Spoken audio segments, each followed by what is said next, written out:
কলকাতা টিভিতে আপনাদের সকলকে স্বাগত। আপনাদের সঙ্গে রয়েছে আমি অঙ্কুর। শুরু করছি বাংলা বলছে। দুটি ঘটনা।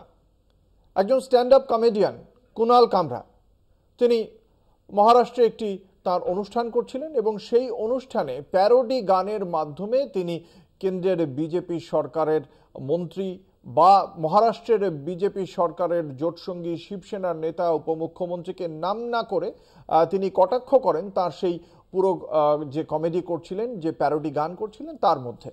এবং সেই কারণে তার যে স্টুডিওয়ে দাঁড়িয়ে তিনি এই কাজ করছিলেন সেই স্টুডিওতে ভাঙচুর চালায় শিবসেনার কর্মী সমর্থকরা। সেই ঘটনার প্রেক্ষিতে কুনাল কামরার বিরুদ্ধে অভিযোগ দায়ের হয় এবং তাকে তলব করা হয় পুলিশের পক্ষ থেকে। সেই তলবের জন্য খানিকটা সময় চেয়েছিলেন, যেহেতু তার প্রাণ সংশয় রয়েছে। কুনাল কামরাকে সময় দেয়নি মহারাষ্ট্র পুলিশ। তারা বলেছে যে আগামী সোমবারের মধ্যেই তাকে থানায় গিয়ে হাজিরা দিতে হবে। আর যারা সেই স্টুডিও ভেঙেছিল, যারা ভেঙেছিল অর্থাৎ শিবসেনার সেই সমস্ত কর্মী সমর্থকদের বিরুদ্ধেও একটি অভিযোগ দায়ের হয় এবং সেই দিনই তারা জামিন পেয়ে যান। এটি একটি ঘটনা একেবারে দেশের পশ্চিম প্রান্তে। আর দেশের একদম পূর্ব প্রান্তে অসমের একজন সাংবাদিক, তার নাম দিলবার হোসেন মজুমদার। তিনি অসমের একটি সমবায় ব্যাংকের দুর্নীতির বিষয়ে প্রশ্ন তুলেছিলেন তার ইউটিউব চ্যানেলে এবং সেই বিষয়ে তিনি সেই যে সংশ্লিষ্ট ব্যাংক, সেই সংশ্লিষ্ট ব্যাংকের এমডি আবার যথেষ্ট ঘনিষ্ঠ রাজ্যের মুখ্যমন্ত্রী হিমন্ত বিশ্ব শর্মার বলেই সুবিদিত, সেই এমডিকে তিনি প্রশ্ন করতে চান। এই ছিল তার অপরাধ, সেই কারণেই তাকে গ্রেপ্তার করা হয়। পরে অবশ্য তিনি জামিন পেয়েছেন, কিন্তু 11 ঘন্টা তাকে বসিয়ে রাখা হয়, বাড়ির লোকের সঙ্গে কথা বলতে দেওয়া হয়নি এবং তার বিরুদ্ধে যে সমস্ত অভিযোগ দেওয়া হয় তিনি নাকি দলিতদের অপমান করেছেন। অথচ তিনি যে প্রশ্ন তুলেছিলেন তাতে সবচেয়ে বেশি গায়ে লেগেছিল বিজেপি বিধায়কেরও এবং তার সঙ্গে সঙ্গে ওই এমডিরও। অর্থাৎ সরকারের বিরুদ্ধে যদি আপনি মুখ খোলেন, সেটা কমেডির মাধ্যমে হোক বা সরাসরি প্রশ্ন করে হোক, আপনার সেই মত প্রকাশের স্বাধীনতায় কিন্তু প্রশ্ন তুলে দেবে স্বয়ং সরকার। সাংবিধানিক সেই যে স্বাধীনতা আপনি ভোগ করবেন বলে আপনি ভেবে রেখেছেন সংবিধানের সেই রীতি পড়ে, ধারা পড়ে, সেটা নিয়েই কিন্তু প্রশ্ন উঠে যাচ্ছে বলে মনে করছে একটা অংশ। আমরা এই নিয়ে আজকে আলোচনা করব বাংলা বলছেন মঞ্চে। আমাদের সঙ্গে রয়েছেন বিশিষ্ট অতিথিরা, দর্শকদের সঙ্গে পরিচয় করিয়ে দেব। আমাদের সঙ্গে রয়েছেন রাজ্য বিজেপির মুখপাত্র ডক্টর শতরূপা, রয়েছেন বিশিষ্ট অভিনেতা অরিত্র দত্ত বণিক, রয়েছেন বিশিষ্ট আইনজীবী রাজনৈতিক বিশ্লেষক অনির্বাণ বন্দ্যোপাধ্যায় এবং রয়েছেন প্রদেশ কংগ্রেসের মুখপাত্র কেতন জয়সওয়াল। আপনাদের সকলকে কলকাতা টিভির পক্ষ থেকে স্বাগত জানাই। আমরা একবার দেখি কি ঘটেছিল ঘটনাটা। মহারাষ্ট্র হোক বা অসম, সরকার বিরোধী মন্তব্যের সাজা মিলবেই। কমেডিয়ান কুনাল কামরার বিরুদ্ধে কোমর বেঁধে নেমেছেন একনাথ শিন্ডে পন্থী শিব সৈনিকরা। ভাঙচুর করে বুঝিয়ে দেওয়া হলো গলা তোলার পরিণাম কি হতে পারে। একইভাবে সরকার বিরোধী খবরের পরিণামও বুঝে গেলেন অসমের সাংবাদিক দিলবার হোসেন মজুমদার, গ্রেপ্তার হয়ে। মঞ্চে পারফর্ম করছিলেন কুনাল কামরা, পেশায় একজন স্ট্যান্ড আপ কমেডিয়ান। মজার ছলে গেয়েছিলেন দুকলি। আপাতত সেই গান ঘিরেই শোরগোল দেশের রাজনীতি। অভিযোগ, নাম না করে শিবসেনা নেতা তথা মহারাষ্ট্রের উপমুখ্যমন্ত্রী একনাথ শিন্ডেকে গদ্দার বলেছেন। ভিডিও প্রকাশ্যে আসতেই মুম্বাইয়ের খারে হ্যাবিটেট কমেডি ক্লাবে ব্যাপক ভাঙচুর চালায় একনাথের অনুগামীরা।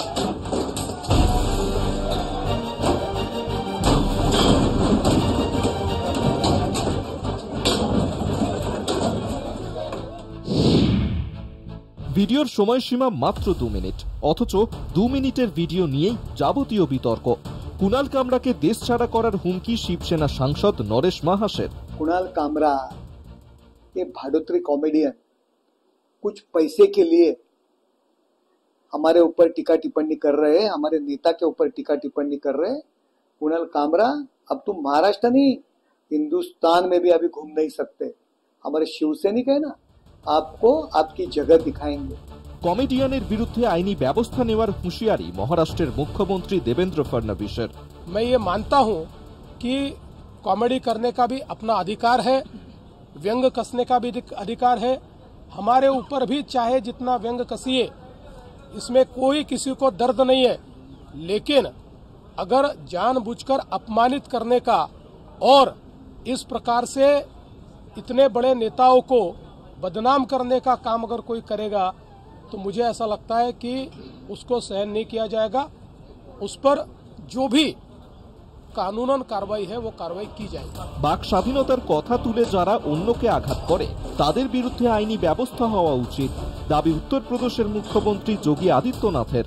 दुर्भाग्य है कि कुछ लोगों ने देश का चीरहरण करना, विभाजन की खाई को और चौड़ी करने के लिए इस अभिव्यक्ति की स्वतंत्रता को अपना जन्मसिद्ध अधिकार मान लिया है। और मुझे लगता है ऐसे लोगों के खिलाफ जो समाज में विभेद पैदा करके सौहार्द को खतरे में डालने का कार्य कर रहे हैं, उनके साथ कानूनी तरीके से उनके साथ उसी प्रकार का व्यवहार। তবে শুধু কমেডিয়ানই নয়, রেহাই পাননি সাংবাদিকও। সরকার বিরোধী খবর করে পুলিশের হাতে গ্রেফতার হলেন অসমের সাংবাদিক। গুয়াহাটির ডিজিটাল মিডিয়ার এক সিনিয়র সাংবাদিক দিলবার হোসেন মজুমদার। কেন গ্রেফতার করা হলো তাকে? দ্য ক্রস কারেন্টের প্রধান প্রতিবেদক দিলবার হোসেন মজুমদার 25শে মার্চ গুয়াহাটির পানবাজারে দিলবার খবর করতে যান। অসম সমবায় ব্যাংকে কোটি টাকার নিয়োগ দুর্নীতির অভিযোগ। ওই ব্যাংকের চেয়ারম্যান বিজেপি বিধায়ক বিশ্বজিৎ ফুকন। ব্যাংকে দুর্নীতির খবর করতে যান দিলবার। মুখ্যমন্ত্রী ঘনিষ্ঠ এমডি ডাম্বারু সাইকিয়াকে নিয়োগ কেলেঙ্কারি নিয়ে প্রশ্ন সাংবাদিকের। অভিযোগ, ব্যাংকের অফিসে ডেকে দিলবারকে আটক করে পুলিশ। পানবাজার থানার বাইরে দীর্ঘক্ষণ অপেক্ষার পরও তাঁর স্ত্রী, আইনজীবী সহকর্মীদের দেখা করতে দেওয়া হয়নি বলে অভিযোগ। পরে বিনা অনুমতিতে ব্যাংকে ঢোকার অপরাধে গ্রেফতার করা হয় তাঁকে।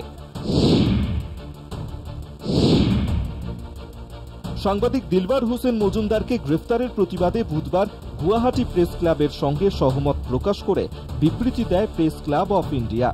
অসম পুলিশের ভূমিকার কড়া নিন্দা করে প্রেস ক্লাব। পরে দিলবারের জামিন মঞ্জুর করে সিজেএম আদালত। কুনাল কামরা এবং দিলবার হোসেন নাম আলাদা হলেও মিল এক জায়গায়। সরকার বিরোধী আওয়াজ তোলার অভিযোগ তাঁদের বিরুদ্ধে। অর্থাৎ যেই হন না কেন, কেন্দ্রের শাসক দলের বিরুদ্ধে আওয়াজ তুললেই তার দোষের পর্যায়ে পড়ে যাচ্ছে কি? সরকার বিরোধিতাই কি দেশদ্রোহিতার সামিল হয়ে উঠছে? সাম্প্রতিকে এই দুই ঘটনা ছাড়াও আগে এমন আরো ঘটনাও সামনে এসেছে বারবার। ফলে প্রশ্ন উঠবেই, কিন্তু জবাব মিলবে কি?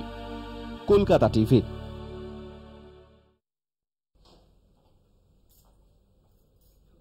দুটি জায়গাতেই বিজেপি সরকার, তাই প্রথমে রাজ্য বিজেপির মুখপাত্র ডক্টর শতরূপার কাছে আসবো। শতরূপা, প্রধানমন্ত্রী নরেন্দ্র মোদী বারংবার বলছেন আলোচনা গণতন্ত্রের আত্মা, এবং সেই আত্মা এই মুহূর্তে ভূত হয়ে ভয় দেখাচ্ছে, কি বলবেন? না অঙ্কুর, যেটা আমার বেসিক্যালি বলবার সেটা হচ্ছে ডেফিনেটলি ফ্রিডম অফ স্পিচ থাকারই কথা, প্রত্যেকের এটা অধিকার আছে, আমাদের ফান্ডামেন্টাল রাইট। কিন্তু সেটা যখন মিসইউজ হয় with an intent to hurt, তো সেখানে এক্স্যাক্টলি দেখো কার কি পার্সপেক্টিভ নিয়ে এই ভদ্রলোক মানে কুণালের মানে stand up comedy intent to hurt যদি হয়, তাহলে তো ন্যাচারালি যার বিষয়ে বলেছে তার খারাপ লাগারই কথা। কিন্তু অ্যাট দ্য সেম টাইম আমি বলবো, irrespective of political parties, politicians also একটু সেন্স অফ হিউমার থাকলে ভালো হয়। তার ভাঙচুর করার অধিকার আমার মনে হয় না কোনো নেতার কোনো পার্টির আছে বলে। কিন্তু আবারও পশ্চিমবঙ্গে তো আমরা এটাই অভ্যস্ত না। এখানে যদি কোথাও কিছু গন্ডগোল হয়, আগে ক্যারিকেচার করলে, কার্টুন করলে আগে তাকে নিয়ে রাতারাতি জেলে পুরে দেওয়া হয় এবং তার কথা শোনাও হয় না। তো সেজন্য পশ্চিমবঙ্গে বসে আমরা যখন এই আলোচনাটা করি, তখন তো একটু আমাদের নিজেদের দিকেও দেখা দরকার। অবশ্যই, এবং সেক্ষেত্রে আমার যেটা আপনি তুললেন যে ভাঙচুর করাটা আপনি সমর্থন করেন না, খুব ভালো কথা। এবং তার পাশাপাশি দেখুন, ওখানে তো আপনাদেরই সরকার, যারা ভাঙচুর করলো তারা দিনের দিন জামিন পেয়ে গিয়েছে। অথচ এই কুণাল কামরা, তিনি বলেছিলেন তাকে যেন একটু সময় দেওয়া হয়, তার প্রাণ সংশয় রয়েছে রাস্তায় বেরোতে, তাকে সময় দেওয়া হয়নি, তাকে এই সোমবারের মধ্যে থানায় গিয়ে দেখা করতে বলা হয়েছে। অঙ্কুর, তার সময় চাইবারও তো অধিকার নেই। সে যদি মনে করে যে ডেপুটি সিএম কে সে অপমান করবে অথচ সে সেফ কাস্টাডিতে থাকবে, এই আশাটা তো, যদি যে একজন সিএম কে, ডেপুটি সিএম কে, হুজ এন ইলেক্টেড রিপ্রেজেন্টেটিভ, তাকে যখন এই ধরনের অপমান করছে, তখন তো তার এই জিনিসটা ধরেই নেই। আমি বলছি না, আমি এটা স্যাংশন করছি না কোনো মতেই না, কিন্তু সে অসভ্যতা করবে, সে মানুষকে আঘাত দেবে, অথচ তার সময় কিছু হবে না, আমি ধোয়া তুলছি পাতা, এই অ্যাটিটিউড নিয়েও তো তার চলা উচিত নয়। আমি জাস্ট আরেকটা জিনিস, যদিও আমরা এখন কুণাল কামরায় আছি, আসামে যে ঘটনাটা ঘটেছে, সেটার আমি এক্স্যাক্ট মানে আমি অডিওটা শুনিনি কি এক্স্যাক্টলি কি হচ্ছে।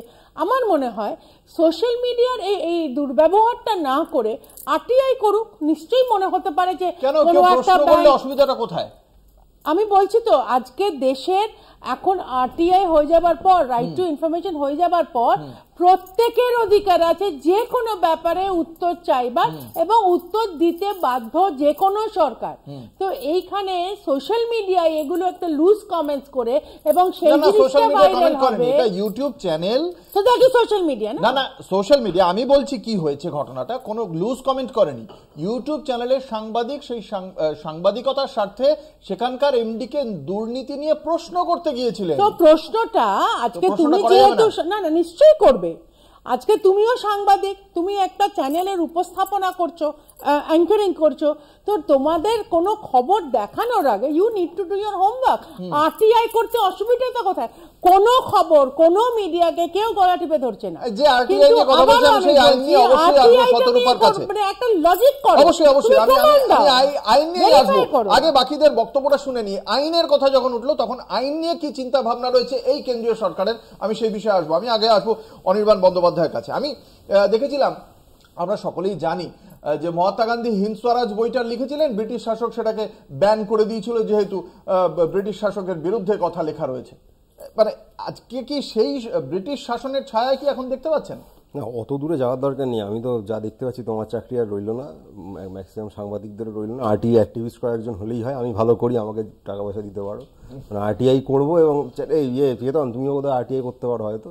আমরা সবাই মিলে একটা চ্যানেল খুলি, মানে সাংবাদিকদের দরকার নেই, আরটিআই করে সব খবর জানতে হবে, কারণ সেটা না করলেই লোকে গ্রেপ্তার করে ফেলতে হবে। তো এই যেটা মানসিকতা, এটার সঙ্গে এটাকে আপনি কয়েক ধাপ বাড়ান, যে সরকারে আছে ডেপুটি সিএম কিংবা সিএম কিংবা ইউনিয়ন মিনিস্টার, তাদেরকে আপনি নাম না করে ব্যঙ্গ করেছে। এবার সমস্যাটা হচ্ছে নামটাই তো নেয়নি, তাহলে তারা বুঝলেন কি করে তাদের নিয়ে বলা হচ্ছে? মানে তাদের মনের মধ্যে অপরাধ বোধ এতটাই প্রবল। সে ধরুন একনাথ শিন্ডে আদি শিবসেনা ভেঙে বিজেপির সঙ্গে হাত মিলিয়ে সরকার করা ইত্যাদি নানা কিছু করেছেন। সেইটা নিয়ে লোকসভা ভোটে যখন এই শিবসেনা গোষ্ঠী, দুটো গোষ্ঠী তারা যায়, বেসিক্যালি মানুষ উদ্ধব ঠাকরের শিবসেনা গোষ্ঠীকে অনেক বেশি তারা সমর্থন করেছিলেন, তারা অনেক বেশি আসন জিতেছিলেন। তারপরে 4 মাসে প্রায় 40 লক্ষ ভুয়ো ভোটার অ্যাড করে বিধানসভায় ভোট জেতা, এসব তো এখন ইতিহাস আমরা জানি। তাহলে তার মানে একনাথ শিন্ডে নিজেও জানেন, এমনকি দেবেন্দ্র ফডনবিসও নিজেও জানেন যে গোটা ঘটনাটার ফলে তাদের ইমেজ সেটা আসলে অত্যন্ত ক্ষতিগ্রস্ত হয়েছে। তাদের নিজেদের মনেও প্রবল একটা অপরাধ বোধ আছে। দেখুন, অজিত পাওয়ারকে প্রথমবার যখন দেবেন্দ্র ফডনবিস এর আগে মহারাষ্ট্রের মুখ্যমন্ত্রী হবেন করছেন, তখন বলেছিলেন যে অজিত পাওয়ারের বিরুদ্ধে যা যা মামলা আছে আমি প্রত্যেকটা একদম শেষ অবধি দেখব, যাতে একদম তিনি জেলের মধ্যে থাকেন, এবং যেটা তুমি বললে সেই সব কথা তিনি বলেছিলেন।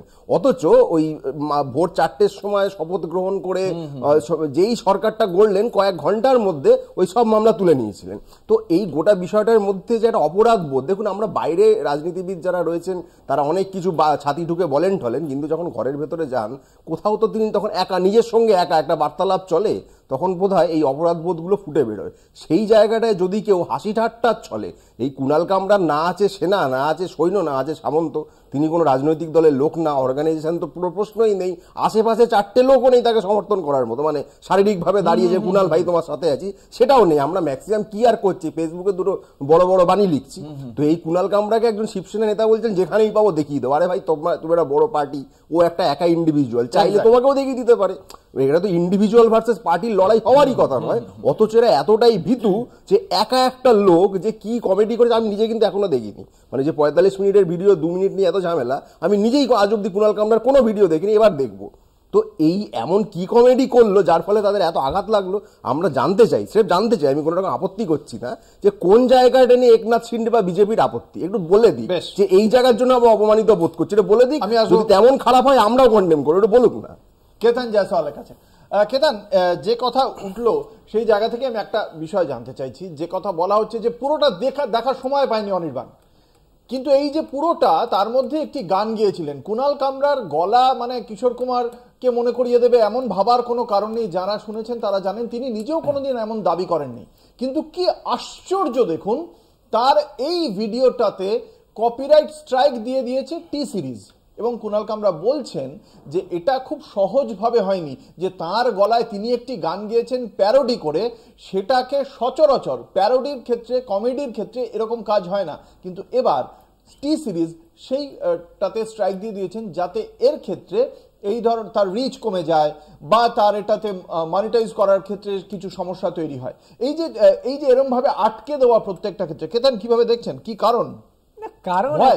কারণ একটাই সরকার বা যারা এই যে একটা গোষ্ঠী, মানে মোদিজি থেকে শুরু করে ওখানে সঙ্গী সাথীরা যারা সিন্ডে এরা সব রয়েছে, ব্যাপারটা হচ্ছে এই এদের মনোভাবটাই তো হিটলারি মনোভাব। এরা প্রশ্নকে ভয় পায়, যারা প্রশ্ন করে তাদেরকে তারা দমিয়ে দিতে চায়। শুধু মানুষ বলে না, এ তো ধরুন একটা কমেডিয়ান মাত্র, একটা এআই অ্যাপ সামান্য একটা গ্রোক বলে, তার পিছনে পুরো সরকার লেগে গেছে। এরা বলে যে আমরা কি 56 ইঞ্চির নাকি সব কলেজা টলেজা রয়েছে। এবার ব্যাপারটা হচ্ছে শুধু এইটুকুই নয়, আমরা দেখবো যে এই যে একটা কাফিল খান বলে একটা বাইট শুনেছিলেন না, তো কাফিল খানের একটা এক্সাম্পল দিচ্ছি। হসপিটালে অক্সিজেন নেই, বাচ্চারা মারা যাচ্ছে, এই কথাটা তুলে দেওয়ার জন্য তার উপর এনএসএ লাগিয়ে দেওয়া হলো। এই যে চাষিরা আন্দোলন করছে, তাদের জন্য রাস্তায় কাঁটি মানে প্রেক পুঁতে দেওয়া হলো। এই যে মানে যারাই প্রশ্ন করবে, আচ্ছা যোগীজির নিয়ে আমি আর কয়েকটা বলি, যে হাতরসে কেরলের একজন সাংবাদিক গেছিলেন কভার করতে, তার উপরে এনএসএ লাগিয়ে দেওয়া হলো। তারপর বিবিসির একজন সাংবাদিক বারাণসীতে প্রধানমন্ত্রীর কেন্দ্রের ওখানে একটা আঙ্গনবাড়িতে ভাতের সাথে শুধু নুন দেওয়া হচ্ছিল, সাদা নুন, সেই খবরটা করার জন্য তার উপরে মামলা করে তাকে জেলে পুরে দেওয়া হয়েছিল। তো বলুন তো মানে এই গণতন্ত্র আছে নাকি এখানে একটা ওই অঘোষিত এমার্জেন্সি রয়েছে বর্তমানে, বলুন তো? আচ্ছা, কেউই বলতে পারছি না যে ঠিক কোন অংশটা নিয়ে সমস্যাটা রয়েছে।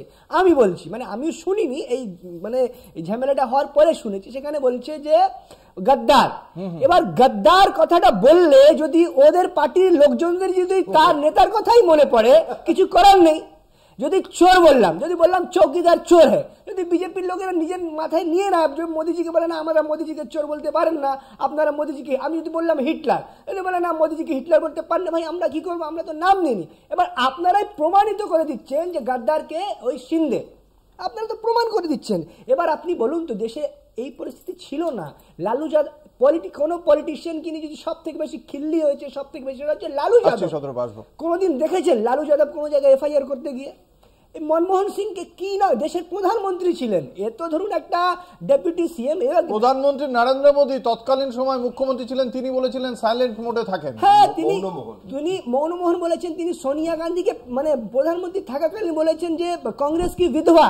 তো ব্যাপারটা হচ্ছে এরা সোশ্যাল মিডিয়ার যে বিজেপির পুরো আইটি সেল আছে, সারাদিন এরা মহিলাদেরকে গালিগালাজ করে বেড়ায়, তাদের নিয়ে কোনো মাথা ব্যথা নেই। কিন্তু ব্যাপারটা হচ্ছে এর আরেকটা কারণ হচ্ছে ফ্রাস্ট্রেশন। ওই যে সিন্ধে সাহেব, উনি তো মানে আগে সিএম ছিলেন, এখন প্রমোশন হয়ে ডেপুটি সিএম হয়ে গেছেন, তা বলে ওনার মনের মধ্যে বিরাট একটা ক্ষোভ বিক্ষোভ রয়েছে। সেগুলোই একটা মানে ওই সামান্য একটা ওই আগুন লেগেছে, বিস্ফোরণ হয়ে গেছে, কিছুই না, এটা কিছুই করতে পারবে না। আমি আসবো অরিত্র দত্ত বণিকের কাছে। এই যে পরিস্থিতিটা এখানে আমরা দেখতে পাচ্ছি যে মানে আগে কিন্তু মানে সেটা জওহরলাল নেহেরু হন বা যেমন লালু প্রসাদ যাদবের কথা বলা হলো, আগে এই অসহিষ্ণুতাটা ছিল না, আজকে কেন এটা? দেখুন, এর রাজনৈতিক অ্যাঙ্গেলটা অনেক রকম ভাবে এটাকে দেখা যায়। এই মুহূর্তে একটা ভাষা সন্ত্রাসের রাজনীতি সমগ্র ভারতবর্ষের বিভিন্ন জায়গাতেই আমি অবজার্ভ করছি। জওহরলাল নেহেরু প্রসঙ্গ যখন বললেন, তখন আমাদের মাথায় রাখতে হবে যে এই জওহরলাল নেহেরুকে নিয়ে দিল্লি বেস্ট একটি সংবাদ মাধ্যমের একজন শিল্পী শঙ্কর পিল্লাই, তিনি যখন একের পর এক বিভিন্ন রকম ক্যারিকেচার কার্টুন প্রকাশ করে যাচ্ছেন, পরবর্তী ক্ষেত্রে নেহেরু সাহেবই তাকে ডেকে বললেন যে এটা বই আকারে প্রকাশ করুন, এবং সেই বইয়ের যে ফরওয়ার্ড ভূমিকাটা লিখে দিয়েছিলেন জওহরলাল নেহেরু, যার নাম ডোন্ট স্পেয়ার মি শঙ্কর। এছাড়া আমরা চিত্তপ্রসাদ ভট্টাচার্য, গগন ঠাকুর থেকে শুরু করে প্রচুর ক্যারিকেচার আর্টিস্ট ইত্যাদি দেখেছি, যারই এখন মডার্ন ভার্সন আজকের দিনের এই মিম স্পুফ ইত্যাদি। এবার প্রসঙ্গটা হচ্ছে যে হ্যাঁ, ফ্রিডম অফ স্পিচ, তার লিমিটেশন সবই আমরা মানতে রাজি আছি, কিন্তু আমাদের মাথায় রাখতে হবে আমরা এমন একটা রাষ্ট্র ব্যবস্থার মধ্যে এই মুহূর্তে রয়েছি যে 2024 সালের আপনি যদি লোকসভার কম্পোজিশনটা দেখেন, 543 জন এমপির মধ্যে 46% উইনিং ক্যান্ডিডেট, মানে 251 জন, যেটা ইতিহাসে হাইয়েস্ট ইন নাম্বার, তাদের এগেনস্টে সিভিয়ার ক্রিমিনাল কেস রয়েছে, এবং এর মধ্যে 43 জন নিউলি ইলেক্টেড লোকসভা মেম্বারদের এগেনস্টে হেড স্পিচ সেই কেস রেজিস্টার্ড রয়েছে। এটা একেবারে সরকারি নথি থেকে আপনাকে বলছি। তার মানে আমাকে একজন চোর এসে যদি শেখান যে ভাই চুরি করাটা ঠিক না, তাহলে এটা হাস্যকর হচ্ছে। তার মানে এমন মানুষজন আমাকে এসে নীতিশিক্ষা দিচ্ছেন যে মানুষরা নিজেই অনৈতিক, যারা নিজেই আদ্যন্ত দুর্নীতিপরায়ণ, ঘৃণার কথা বলছে। আমরা এরকম একটা রাজনৈতিক পরিবেশে এখন বসবাস করছি যেখানে প্রধানমন্ত্রী বিরোধী দলনেতা মানে প্রধানমন্ত্রীর দল থেকে বিরোধী দলনেতাকে টোন করে বলা হয় পাপ্পু, আবার এদিক থেকে উল্টো দিকের লোকটাকে বলা হয় হচ্ছে পনৌতি, আবার একই রকম ভাবে গিরিরাজ সাহেব বিজেপির একজন নেতাকে এখানে এসে বলতে হয় হচ্ছে মমতার ঠুমকা, আবার এই তৃণমূলের আবার দলকে ওইদিকে কখনো মোটা ভাই কখনো এই সমস্ত বলে বিভিন্ন রকম ভাবে করতে হয়। তার মানেটা হচ্ছে যে এই যে ভাষা সন্ত্রাসের পরিবেশটা, এটা কোনো নির্দিষ্ট দল করছে এরকমটা নয়, এমন একটা জায়গা তৈরি হয়ে গেছে। আপনি দেখুন যে বিধানসভায় দাঁড়িয়ে আজকে মুখ্যমন্ত্রী এবং বিরোধী দলনেতার মধ্যে যে কনভারসেশনটা তৈরি হচ্ছে, সেইখান থেকে আমরা বোঝাতে পারছি যে রাজনৈতিক পরিবেশটা ভাঙতে ভাঙতে এমন জায়গায় চলে এসছে যে এখানে শুধুমাত্র সাংবিধানিক প্রেক্ষাপট আর কাজ করছে না। এবং আমার কনক্লুডিং রিমার্ক হচ্ছে এটা যে দেখুন, একটা মিম বানানোর, স্কুপ বানানো, আমি জাস্ট কনটেক্সটটাকে একটু অ্যাড করে দিচ্ছি। গতকালকে দিল্লি হাইকোর্টে একটি জনস্বার্থ মামলা হয়েছে। হানি সিং এর একটি সাম্প্রতিক গান, সেই গানে একটি ভোজপুরি অংশে কিছু সেক্সুয়ালি অবজেক্টিফাই করা হয়েছে মহিলাদের, একজন পিআইএল করেছে। খুব ইন্টারেস্টিং স্ট্যান্ড নিয়েছেন বিচারপতি। তিনি বলেছেন যে দেখুন, এই যে কথাটা বলে দেওয়া যে ভোজপুরি মানেই অপসংস্কৃতি, এই কথাটা ঠিক নয়। তার কারণ এই ভোজপুরির মধ্যেই কিন্তু সারদা সিনহার মতো শিল্পীও রয়েছেন, যেই শিল্পীর কথা, তার বিখ্যাত গান, ফোক সং কিন্তু আমরা ইন্টারনেটে দেখতে পাচ্ছি। তার মানে কোনটা চলবে, কে কোনটা বলবে, কে কোনটা শুনবে, এটা সম্পূর্ণ স্বাধীনতা।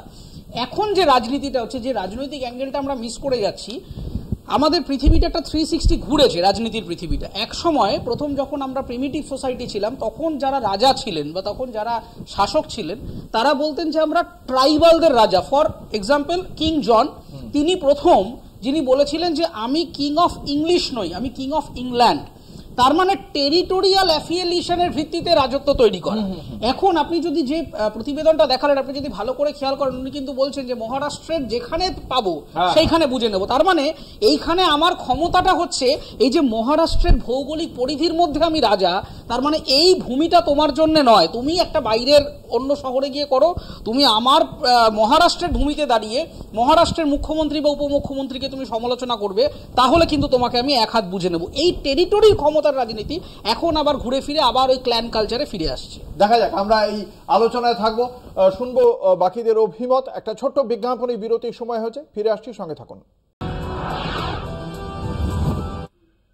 ফিরে এলাম বিরতির পর। আপনারা দেখছেন বাংলা বলছে, আপনাদের সঙ্গে রয়েছে আমি অঙ্কুর। আসবো বিজেপি মুখপাত্রর কাছে, অনেকগুলো বিষয় উত্তর অবশ্যই আমি আপনার কাছ থেকে নেব। তার সঙ্গে আমার একটা প্রশ্ন, এই একটু আগে কথা হচ্ছিল না যে ভারতীয় জনতা পার্টির পক্ষ থেকে আপনি বলছিলেন এই ঘটনাকে আপনি সমর্থন করেন না, কিন্তু আমরা যেটা দেখলাম এই সরকারে তো ভারতীয় জনতা পার্টি রয়েছে। প্রথমত দুজনের ক্ষেত্রে যে পদক্ষেপ, সেই পদক্ষেপের ক্ষেত্রে পক্ষপাত দুষ্টতার অভিযোগ উঠছে।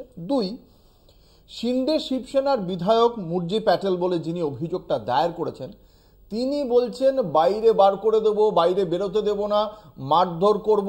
এবং তিনি একজন আইন প্রণেতা, বিধায়ক, তিনি বিধানসভায় দাঁড়িয়ে আইনটা করেন, তিনি আইন ভাঙার কথা বলছেন, অথচ সেটার কোনো নিন্দা করছে না সেখানকার শাসক দল বিজেপি। কেন? আপনারা সমর্থন করেন? আপনারা সমর্থন করেন? না, আমি তো প্রথমেই বললাম যে বিধায়কের কথাটা সমর্থন করেন। আমি সেটাও আগে তোমাকে বললাম, আমি শুরুই করলাম যে কিছু সময় পলিটিশিয়ানদের এগুলো নয় ইগনোর করা উচিত, নয়তো একটা এরকম সেন্স অফ হিউমার রাখা উচিত যেখানে কিছু যায় আসার কথা নয়।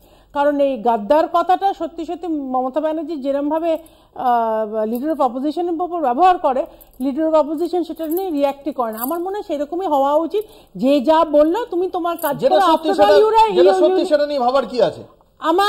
আমার বক্তব্য হচ্ছে, যখন ইলেক্টেড রিপ্রেজেন্টেটিভ তুমি হয়ে গেছো, মানুষের রায়, সেটা যদিও অনির্বাণ কটাক্ষ করলো যে ফলস ভোটার অমুক তমুক, সেটার মধ্যে আমি ঢুকছি না।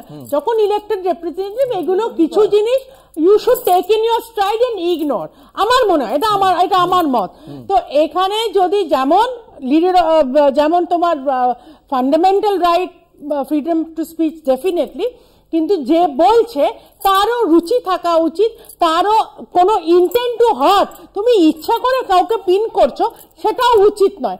এখানে আবারও আমি বলছি যে কেতন খুব বড় বড় কথা বললো কংগ্রেসের তরফ থেকে, এই ইনটলারেন্ট, ও ইনটলারেন্ট। কেতন ভুলে গেছে বা কেতন নেহাতি ছোট, মনে নেই এমার্জেন্সি কিন্তু কংগ্রেসেরই করে দেওয়া, এবং কংগ্রেস যেরাম ভাবে এমার্জেন্সি চালিয়েছিল ওই কটা মাস মানুষ কিন্তু জনতা মানুষ কিন্তু তাকে একেবারে এক সেকেন্ড আমাকে শেষ করতে দাও, আমি শেষ করতে দাও, আমি বলছি সেটার জবাব কিন্তু এই মানুষই দিয়েছিল, কারণ তারপরে কিন্তু ইন্দিরা গান্ধী আর ফিরতে পারেনি, বিরাট মেজরিটি গভর্নমেন্ট করেছে। আমার প্রশ্ন, বিজেপি তো এরকম করে না, পার্টি উইথ এ ডিফারেন্স। তাহলে সেই মানে এই শিবসেনার যারা ভাঙচুর করলো আর কুণাল কামরা দুজনের জন্য আলাদা আলাদা ভাবে আইনটা কেন প্রয়োগ করা হচ্ছে? আইনের কথা তো ওই রাজ্যের তরফ থেকে বলা হবে, কিন্তু তুমি যদি দেখো দেবেন্দ্র ফডনবিস মুখ্যমন্ত্রীর কথাবার্তা কিন্তু অত্যন্ত মার্জিত এবং উনি সুন্দর ব্যালেন্সড কথাবার্তা বলেছেন। আমি আবারও বলছি যে আরটিআই নিয়ে ছেলেখেলা না করে অনির্বাণ খেলা করে দিলে জিনিসটাকে। আমার মনে হয় এভরিথিং, যে কোনো রকমের ইনভেস্টিগেশন বা স্টেটমেন্ট দেবার আগে আরটিআই না প্রপার একটা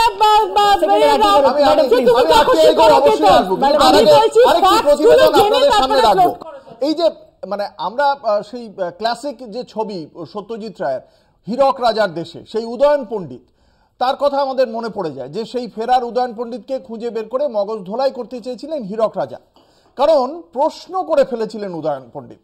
বর্তমানে কেন্দ্রের শাসক দল এবং তার শরিকদের ক্ষেত্রেও এমন একটা সিনড্রোমের খোঁজ পাচ্ছেন বিরোধীরা।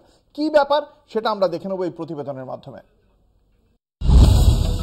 যুক্তি দিয়ে বুদ্ধি দিয়ে বিচার করে প্রশ্ন তোলা বারো। চুপ, হীরক রাজ্য চলছে।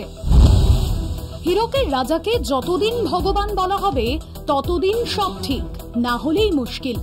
সম্প্রতি কমেডিয়ান কুণাল কামরা ও সাংবাদিক দিলওয়ার হোসেন মজুমদারের ঘটনা আরো একবার চোখে আঙুল দিয়ে দেখিয়ে দিল হীরক রাজ্য কোনো ফ্যান্টাসি নয়, বরং বাস্তব, ভীষণ রকম ভাবে বাস্তব। লোকসভা নির্বাচনের আগে বারবার বিরোধী দলগুলি কেন্দ্রের বিজেপি সরকারের বিরুদ্ধে বারবার ভয় দেখানোর অভিযোগ তোলে, বারবার এজেন্সি লেলিয়ে দেওয়ার অভিযোগ ওঠে বিভিন্নভাবে। এনআইএ আর সিবিআই বিজেপির ভাই ভাই, আর ইডি আর ইনকাম ট্যাক্স বিজেপির ফান্ডিং বক্স। জোর করে টাকা তুলছে আর বিজেপির ফান্ডে দিয়ে দিচ্ছে। গলা খুললেই মগজ ধোলাই। কিন্তু সে তো গেল রাজনৈতিক মহলের বিষয়। সাধারণ মানুষ যারা নিজেরাই সরকার নির্বাচন করেন তারা কি বলতে পারবেন না সরকারের বিরুদ্ধে? গলা তুলতে পারবেন না প্রশাসনের কোনো বেনিয়মের বিরুদ্ধে? গলা খুলে বললেই মগজ ধোলাই, ভয় দেখিয়ে মুখ বন্ধ করার চেষ্টা। कुणाल कामरा एक भाड़े का तट्टू करके काम कर रहा है। उनका जिस तरह उन्होंने टीका टिप्पणी करके अपमान किया है वो संविधान में बैठता है क्या? বাক স্বাধীনতার কথা মুখেই। প্রধানমন্ত্রী বিজেপির মুখ্যমন্ত্রীরা বারবার মুখে বাক স্বাধীনতার কথা বলেন, কিন্তু কাজের সময় তাদের পুলিশ প্রশাসনকে ঠিক উল্টোটাই করতে দেখা যায় বলে অভিযোগ। जब एक पत्रकार असम के एक एपेक्स बैंक को लेकर जब खबर छापता है तो उसको अपना काम करने के लिए उसको जेल भेजा गया और कड़ी से कड़ी कानून लगाई, पत्रकारों को पूरा धरना करना पड़ा। तो इस प्रकार का पुलिस का दुरुपयोग यही दिखाता है कि प्रधानमंत्री कहते कुछ और है, उनकी सरकार असम में करती कुछ और है। গণতন্ত্রের চতুর্থ স্তম্ভ বলা হয় সংবাদ মাধ্যমকে। সমাজের বিভিন্ন দুর্নীতি বেনিয়মের খবর খুঁজে বের, তার খবর সেই সম্পর্কে মানুষকে সচেতন করাই সংবাদ মাধ্যমের উদ্দেশ্য। রাজনৈতিক মহলের প্রশ্ন, খবর করলেই যদি পুলিশে ধরে তবে সাংবাদিক কি আদৌ খবর করতে সাহস পাবেন? নাকি এভাবেই ভয় দেখিয়ে মস্তিষ্ক প্রক্ষালন বা মগজ ধোলাই করে বুঝিয়ে দেওয়া হবে বাক স্বাধীনতা থাকতেই পারে, কিন্তু তা ব্যবহার হবে এক ও একমাত্র শাসকের পক্ষে।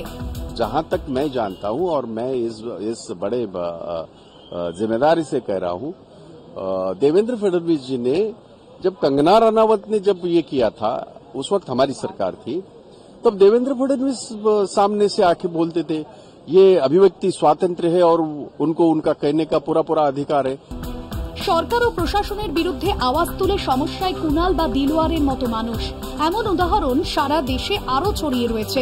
রাজনীতির অলিন্দে প্রশ্ন উঠছে, কেন্দ্রীয় সরকার বা তাদের শরিকরা কি তবে প্রশ্ন তোলাই ভুলিয়ে দিতে চাইছেন, নাকি উদয়ন পণ্ডিতের প্রশ্নে ভয় পাওয়া হীরক রাজার মতো মগজ ধোলাইয়ে ঢুকিয়ে প্রশ্ন করাই বন্ধ করতে চাইছেন? কলকাতা টিভি। এই আলোচনার প্রথম পর্বে রাজ্য বিজেপির মুখপাত্র আইনের কথা বলছিলেন আরটিআই এর কথা বলছিলেন, এবং যে আরটিআই নিয়ে কটাক্ষও করেছেন অনির্বাণ। আমি একটা কেন্দ্রীয় সরকারের একটি আইনের কথা বলি, digital personal data protection act. এই প্রোটেকশন অ্যাক্টের খসড়া তৈরি হয়েছে, এখনো পর্যন্ত বলবৎ হয়নি। এর আগে এই আইনটারই একটা অন্য আইন এনেছিলেন বসুন্ধরা রাজে, যখন তিনি রাজস্থানের মুখ্যমন্ত্রী ছিলেন। 2017 সালের ডিসেম্বরে সেই আইনটা খারিজ করে দেওয়া হয়। বসুন্ধরা রাজের আইনে ছিল, যদি কোনো মন্ত্রী বা আধিকারিকের বিরুদ্ধে তার অনুমতি না নিয়ে কোনো অভিযোগ দায়ের করা হয় বা কোনো অভিযোগ খবর করা হয়, তাহলে তার 2 বছরের জন্য জেলের সাজা। আর এখানে কি বলছে, 250 কোটি টাকা জরিমানা অবধি হতে পারে। 250 কোটি টাকা মানে কয়েক পুরুষ ধরে জরিমানা দিয়ে যাবেন একজন সাধারণ সাংবাদিক। আমি একটা ছোট জিনিস রিমাইন্ড দিয়ে দেবো, তোমরা তো বলছো অন্য রাজ্যের কথা, এই রাজ্যে শুধু সাংবাদিক নয়, সাংবাদিককে জেলে পুরে দেয়, এডিটর মানে হেড অফ চ্যানেলকে কেন্দ্র সরকার আইন আনার জন্য খসড়া তৈরি হয়ে গেছে। এই ডিপিডিপি অ্যাক্টের বিষয়ে যদি আলোচনা করবেন, মানে কোনো অনুমতি, আপনার বিরুদ্ধে অভিযোগ করতে হলে অনুমতি নিতে হবে। এটা মত প্রকাশের স্বাধীনতাকে মানে সাপোর্ট করে। আমি রাজ্যের কথা বলছি, এখানে মানে কেন্দ্রীয় সরকারের কথা বলতে অসুবিধা হচ্ছে। অপ্রিয় সত্য হয়ে যাচ্ছে। বলছি সব বলছি, আমার কোনোটা অপ্রিয় সত্যি লাগে না, যেটা খারাপ সেটা খারাপ, আমি আমার বলতে কোনো অসুবিধা নেই। কিন্তু এই রাজ্যে আমরা যখন দেখছি যে সাংবাদিক ঢুকে যাচ্ছে, ইনফ্যাক্ট ওয়ার্ল্ড ফেমাস কার্ডিওলজিস্টকেও দেখে পাঠানো হচ্ছে, মানে তাকে শুধু যে কোয়েশ্চেন করা হচ্ছে তা নয়, তাকে সরকারের কথা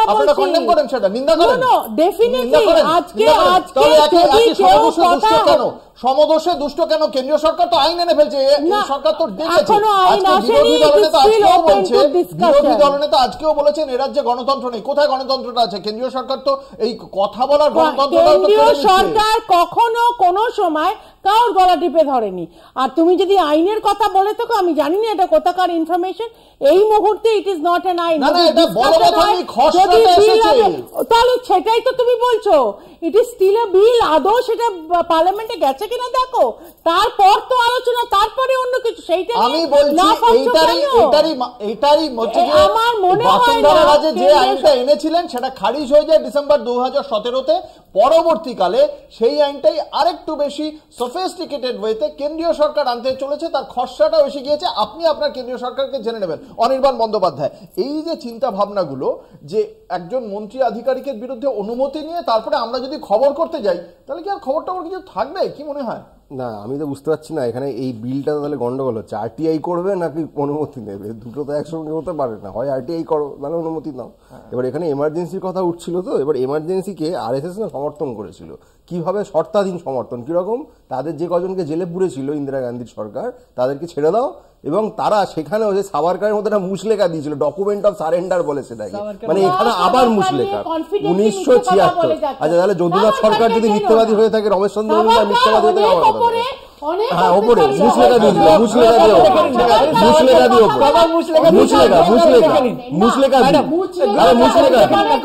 হতে পারে আবার কি ডাহা মিথ্যে মুচলেখা দেয়। যাই হোক, সাভারকারের মতো আরএসএস মুচলেখা দিয়ে ইন্দিরা গান্ধীকে, আচ্ছা কাটাবো টিকিট করে দেবে। মুচলেখা দেওয়ার কাজটা, আচ্ছা ঠিক আছে, মুচলেখা দেওয়ার কাজটা একা সাভারকার করেনি, আরএসএস এমার্জেন্সির সময় করেছিল, সেখানেও ক্ষমা প্রার্থনা করেছিল। অথচ এমার্জেন্সি নিয়ে ইন্দিরা গান্ধীর দোষ। যদি ইন্দিরা গান্ধীর দোষ হয়ে থাকবে, তাহলে ভাই তোমরা সমর্থন করলে কেন? তো আরএসএস বা বিজেপির এই দ্বিচারিতার রাজনীতি আমরা সারা ইতিহাস জুড়ে ভাই শেষ করে ইতিহাস জুড়ে দেখেছি। এক্ষেত্রে যিনি সাংবাদিক, আসামের সাংবাদিক, তিনি যে ব্যাংক নিয়ে খবর করতে গেছেন, তার সঙ্গে শুধু ওই বিধায়ক, যে বিজেপি বিধায়ক, তার যোগাযোগ আছে তাই নয়, তিনি তো সম্ভবত চেয়ারম্যান, তার সঙ্গে খোদ মুখ্যমন্ত্রী হিমন্ত বিশ্ব শর্মার যোগাযোগ রয়েছে। তো তিনি খবর করতে গেছেন, হতেই পারে যে তাদের কোন রকম দুর্নীতি নেই। আরে হ্যাঁ, খবর করবে আরটিআই করে, দারুণ। মানে ওই যে আইনটার কথা বলছেন, আপনার মত হাতেও কিন্তু সেটা বিষয়, আগে অনুমতি নিতে হবে, তারপরে খবর করা যাবে। মানে আপনার মতে দিলে বাইক চাইতে গেছে। আরে দিদি আমি বলে বলি দিদি আমি বলি আরে দিদি আমি বলি তাহলে এখন থেকে অঙ্কুর বুঝতে পারছো প্রেস কনফারেন্স চলবে না, প্রেস ক্লাব তুলে দাও, আরটিআই ক্লাব করো, যারা সবাই আরটিআই অ্যাক্টিভিস্ট তারা মিলে সংবাদ মাধ্যম চালাবে। যদিও এতে দিদি শেষ করেনি, যদিও এতে দিল্লি নয়ডাতে বসা অনেক সাংবাদিক আছেন যারা তার নরেন্দ্র মোদীর সঙ্গে অনেক ঘনিষ্ঠ ছবি দেখা যায়, তারাও আবার আরটিআই করবেন নাকি নিউজ স্টুডিওটা তুলে দেবেন আমরা জানি না, সেখানেও তো একই জিনিস প্রযোজ্য হবে নাকি বিজেপির সঙ্গে ঘনিষ্ঠতা থাকলে আর আরটিআই করতে হবে না, তোরে করতে হতে পারে, বা যারা ঘনিষ্ঠ নয় তারা করবে। এই যে দ্বিচারিতা, এটা বিজেপির বা আরএসএস এর রাজনীতি জুড়ে আমরা অজস্র দেখেছি। তারা মুখে যা বলে কাজের ক্ষেত্রে সব মোটেই করে না, বিশেষ করে ক্ষমতায় থাকলে। আমি আসবো কেতনের কাছে। কেতন, তার মানে মানে আপনার মতে দিলে মত আমি মহৎ হয়ে যাচ্ছি ব্যাপারটা, এবং সেই কারণে কি এই প্রেস কনফারেন্সের ধার মারান না প্রধানমন্ত্রী নরেন্দ্র মোদী? হ্যাঁ, মানে ব্যাপারটা হচ্ছে যে পোষা সাংবাদিক যারা, মানে যে গদি মিডিয়া যেটাকে বলা হয়, তারা ঘরে বসে প্রশ্ন করবে, আগে থেকে প্রশ্নগুলো দিয়ে দিবে, সেগুলো ঠিক আছে, কিন্তু প্রেস কনফারেন্সে প্রশ্ন করলে মুশকিল হতো। আমি সেটা বলছি না, আমি বলছি যে বিজেপির মাননীয় এখানে ম্যাডাম আরটিআই, কংগ্রেসের আরটিআই প্রশংসা করলেন, ছোট্ট একটা আরটিআই আমি করতে পারি। আমি ম্যাডামকে জিজ্ঞেস করবো স্পেসিফিকলি 10 সেকেন্ডে উত্তর দেওয়া যাবে যে এই যে কুণাল কামরা যে বক্তব্যটা নিয়ে এত গন্ডগোল হয়েছে, ঠিক কোন জায়গাটা আপনাদের অবজেকশন, এই ইনফরমেশনটা আমি আপনার কাছে করছি, ছোট আরটিআই করছি। যদি আমি বলছি আমার মিডিয়া ডিপার্টমেন্ট যদি সত্যি পাঁচজন মিলে এখানে একটা নিন্দা প্রস্তাব পাস করবো ওই কুণাল কামরার বিরুদ্ধে, যদি কোনো অবজেকশন, একটু বলুন না। ভালো লাগছে খুব না, ইলেকটেড রিপ্রেজেন্টেটিভকে একটা লোক অপমান করছে, ঘুরে যাবে অবশ্য ভালো লাগবে। যে নয়া ভারত হচ্ছে গিয়ে ক্যাপশন, যে নয়া ভারত ক্যাপশন কুণাল কামরার, নতুন ভারত, তথাকথিত বিশ্বগুরুর ভারত, এটাই কি ভারতের বিশ্বগুরুর ভারতের চিত্র? দেখুন, আলোচনাটা যে জায়গায় গেল সেখানে একটা কনফ্লিক্ট অফ ইন্টারেস্টের গন্ধ পাচ্ছি। প্রথম কথা হচ্ছে যে আরটিআই কেউ চাইলে করতে পারেন, না করতে পারেন সেটা তার ব্যাপার। এখন ইউটিউব জার্নালিজমকে জার্নালিজম বলতে চাইছেন না এখানে অনেকে, এইটা খুব ডেঞ্জারাস জিনিস। আমাদের মাথায় রাখতে হবে যে প্রধানমন্ত্রী নিজেই এই ইলেকট্রনিক মিডিয়াকে প্রোপাগেট করবার জন্য ম্যাসিভ মুভমেন্ট নিয়েছেন। ইনফ্যাক্ট তিনি এখন ইউটিউবারদের সাথে পডকাস্টে যাচ্ছেন, তিনি ইউটিউবারদের সাথে বিভিন্ন গেমিং থেকে শুরু করে একাধিক জিনিসপত্রতে পার্টিসিপেট করছেন, এবং তার যে লেটেস্ট একটা বেসরকারি সংস্থার কনক্লেভে তাদের মন্ত্রণালয়ের লোকেরা দাঁড়িয়ে থেকে বলেছে যে আর্টিফিশিয়াল ইন্টেলিজেন্স, মেশিন লার্নিং এগুলোকে ডিপ্লয় করে এই সোশ্যাল নেটওয়ার্কিং সাইটের আরো বিস্তর পরিধি তারা করবেন। ইনফ্যাক্ট আমেরিকার রাষ্ট্রপতি ডোনাল্ড ট্রাম্পের কোম্পানির নিজস্ব একটি সোশ্যাল নেটওয়ার্কিং সাইট যার নাম ট্রুথ সোশ্যাল, সেখানে প্রথম ভারতীয় প্রধানমন্ত্রী নিজে তার অ্যাকাউন্ট খুলেছেন। ফলে এই সমস্ত অ্যাসপেক্টগুলো থেকে দেখলে এটা খুব এভিডেন্ট যে প্রধানমন্ত্রী নরেন্দ্র মোদী এই ডিজিটাল রেভলিউশনটাকে অনেক বেশি পরিমাণে সাপোর্ট করেন, এবং ডিজিটাল রেভলিউশন যেই মুহূর্তে আসবে আমাদের মাথায় রাখতে হবে, যেহেতু এখানে আইন নিয়ে চর্চা হচ্ছে, যে আইটি অ্যাক্টে এখানে একটা রোল অফ ইন্টারমিডিয়ারিজ বলে একটা জায়গা রয়েছে, যে আমি সোশ্যাল মিডিয়ায় যদি কিছু বলি তাহলে কিন্তু দু ধরনের প্রোটোকল থাকে, একটা হচ্ছে দেশের আইন স্ট্যাটিউটস, আরেকটা হচ্ছে যে মাঝখানে যে প্ল্যাটফর্মে আমি বলছি, ধরুন ফেসবুকে বা টুইটার বা এক্সে বলছি বা ইউটিউবে বলছি, তাদেরও একটা কমিউনিটি গাইডলাইনের বিষয় থাকে। আপনি প্রথম যেখানে আলোচনাটা শুরু করলেন যে টি সিরিজের মতো বা কোনো একটা প্রাইভেট কোম্পানি তাকে দিয়ে স্ট্রাইক দেওয়ানো হয়েছে, এখানে ইন্টারেস্টিং অ্যাসপেক্টটা হচ্ছে যে স্ট্যাটিউটস দিয়ে যখন কাজ করছে না, তার কারণ যখনই আদালতে যাবে আদালত মামলাটাকে বলবে আইদার ডিসমিস করে দেবে অথবা জামিন দিয়ে দেবে, তখন কিন্তু এবার সরকার আরো খানিকটা আর্কাইক হয়ে গিয়ে সে কিন্তু এবার ইন্টারমিডিয়ারিজ গুলোকে নিজের কবজায় আনছে, এনে এবার দেখছে যে আদালত ছাড়ুক, তোমাকে এবার তুমি যে প্ল্যাটফর্মে বলবে প্ল্যাটফর্মটাকে আমি ক্রক করে নেবো,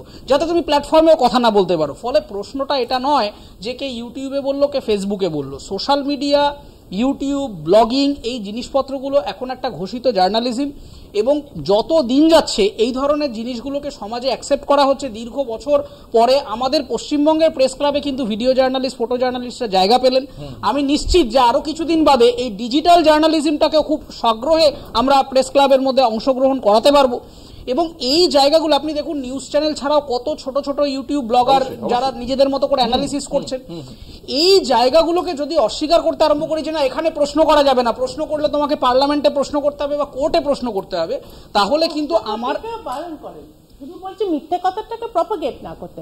তো কথা বলবো না কি জেনে বলো, কে ঠিক করবে সেটাই তো বলছি, আরটিআই করো। গদ্দার বললে গায়ে লাগছে কেন? গদ্দার বললে গায়ে লাগছে কেন? গদ্দার বললে গায়ে লাগছে, আমি তো বললাম এগুলো গদ্দার বললে গায়ে লাগছে, আমি তো প্রথমেই বললাম এগুলো ইগনোর করা দরকার। কিছু section of people should be ignoring this. কিন্তু অরিত্র যেটা বলছে যে ডেফিনেটলি আমি এগ্রি করছি যে আজকে সোশ্যাল মিডিয়ার একটা বিশাল ইনফ্লুয়েন্সিয়াল জায়গা আছে। সো দেয়ারফর তোমার যখন এত বড় ইনস্ট্রুমেন্ট আছে সেইখানে কিছু বলার রাইট নেই। অফকোর্স আছে, আমি তো বলছি আছে, সমস্যাটা কোথায় হচ্ছে? আমি তো প্রথম থেকেই বলছি আছে। আমি যেটা বলছি যখন যেরকম পলিটিশিয়ানসেরও কিছু জিনিস ইগনোর করা দরকার, কিন্তু যে যখন যেটা নিয়ে কথা বলছে বা সোশ্যাল মিডিয়া ইনফ্লুয়েন্স করছে তার সেই দায়িত্ব জ্ঞান থাকা উচিত বা তার সেন্সিটিভিটি থাকা উচিত, নয় সে সত্যি কথা বলুক আর নয় এই মানুষকে ইনসাল্ট সত্যি কথা বললে তো মেনে নিতে পারছে না, সেটাই তো সমস্যা হয়ে যাচ্ছে। সত্যি কথা না হতে পারে,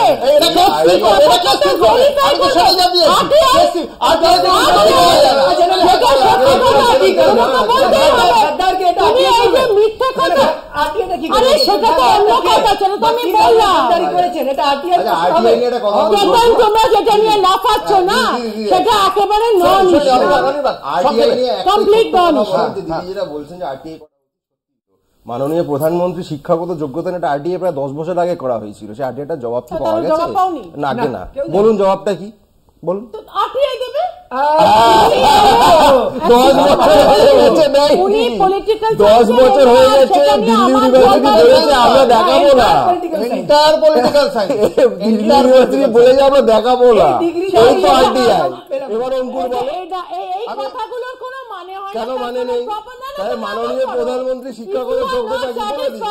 আমরা কেউ দাবি জানাচ্ছি না যে ওনাকে বিশাল শিক্ষাগত যোগ্যতা থাকতে হবে, নাই থাকতে পারে, কিন্তু তার শিক্ষাগত যোগ্যতা এন্টার পলিটিক্যাল সায়েন্সে কিভাবে এলো সেটা আপনারাই বলেছেন।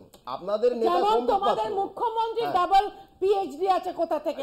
যেমন ভাবে ডিজিটাল সার্টিফিকেটটা কিভাবে হয় সেই বিষয়ে কিছু কথা হয়।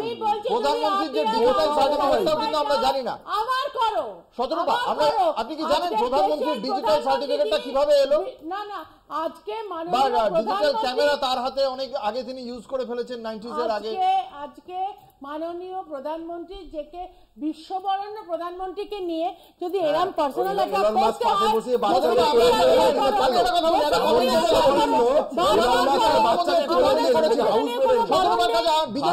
ছোট্ট প্রশ্ন, প্রধানমন্ত্রী নরেন্দ্র মোদী লোকসভা নির্বাচন 2024-এর নির্বাচনী প্রচারে বলেছিলেন আম্বানি আদানির থেকে টেম্পো করে টাকা যাচ্ছে কংগ্রেসের ঘরে, সেই জন্য এই নির্বাচনের সময় আম্বানি আদানির বিরুদ্ধে কংগ্রেস চুপ করে রয়েছে। কিন্তু কেন্দ্রীয় সরকারে বিজেপি থাকা সত্ত্বেও আম্বানি আদানির বাড়িতে ইডি যায়নি, কংগ্রেসের বাড়িতেও ইডি সিবিআই সেই সময় যায়নি। তারপরে ফিরে আসার পরে সেই টেম্পোগুলোর নাম্বারও আমরা আজ অব্দি পেলাম না। যাদের বাড়িতে তারপরে বলছো টেম্পোর নাম্বার,